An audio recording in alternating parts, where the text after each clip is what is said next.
Netanyahu reportedly criticizes military tactical pause in Gaza amid divisions with IDF. Israel's Prime Minister Benjamin Netanyahu has reportedly criticized plans announced by the military to hold daily tactical pauses in fighting along one of the main roads in Gaza to facilitate the delivery of aid.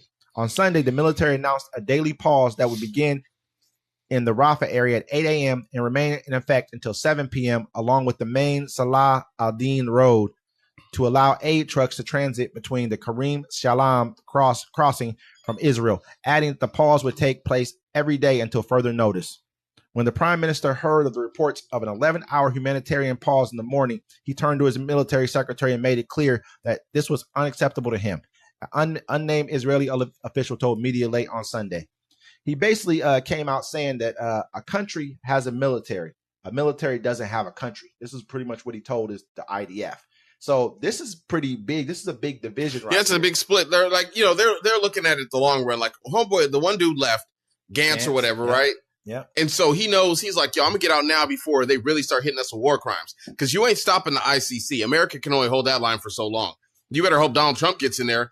It's looking all bad for them. And then Israel, they were spraying the protesters in Israel with water hoses. There's tens of thousands of people in the streets. They're like, yeah, the people. So found the four. I think earlier in the day, a few weeks ago, they found 4 hostages. Then later that night, they're in Tel Aviv protesting. Tens of thousands of people still protesting. Get out of here. We really want to leave. Get out of Rafah. Get out of Gaza. Yeah. You know what I mean?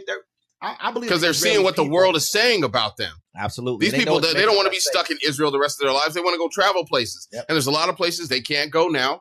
There's a lot of places that won't accept them because, look, your government's doing Nazi stuff. We don't deal with y'all. Like, people are acting like, people are saying the truth. They're like, it's not the people of Israel, because we know the people of Israel want one thing. It's just like the American government. We don't agree with a lot of things the American government does. We're very much against it, but how much control do we really have, like, at the point of contact, like right now? And so I think a lot of people who are in Israel are feeling the same exact way. And so they're just, like you said, they're feeling the pressure from outside forces. You look at it, okay, Gantz leaves at the same time. Once he leaves, they dissolve the war cabinet. And so Netanyahu dissolved the war cabinet because 2 guys from the far right, which was two of his like really far right Israelis who are really huge Zionists, were asking to become part of the war cabinet. He was like, nah, I can't let y'all in here, because if I let y'all in here now, y'all already run me. You know what I'm saying? If I let y'all in this right here, it's going to be all bad. Yeah, they're going to take over. They're going to take over. You know what I'm saying? Pretty much. Then they're really going to start killing people. And they're on the verge of war with Hezbollah. Yeah. That's going down. It's going, I mean, right now it's pretty bad. The United States are saying that it needs to come to an end right now because they're killing a lot of Lebanese people in Lebanon too. We just had an envoy go to Lebanon to speak to the prime, whatever, the president of Lebanon. They bombed Lebanon in the middle of the night and they killed a bunch of civilians. They're like, well, we killed the number 2 guy. He's somewhere in there, but they killed a bunch of civilians in the middle of the night.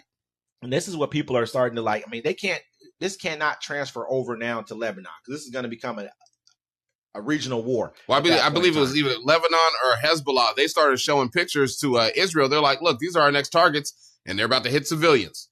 They're like, nah, we're not gonna hit your military spots somewhere. So they're sending pictures of this place we're about to hit. That's what they did, huh? Yeah, yeah. And Israel was like, whoa, hey, hold on now.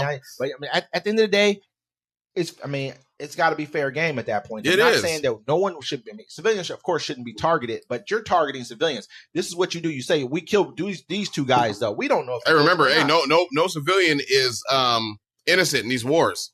That's what Israel said. That's what Israel said. I mean, and it's a messed up thing, man, because in reality, that's not true.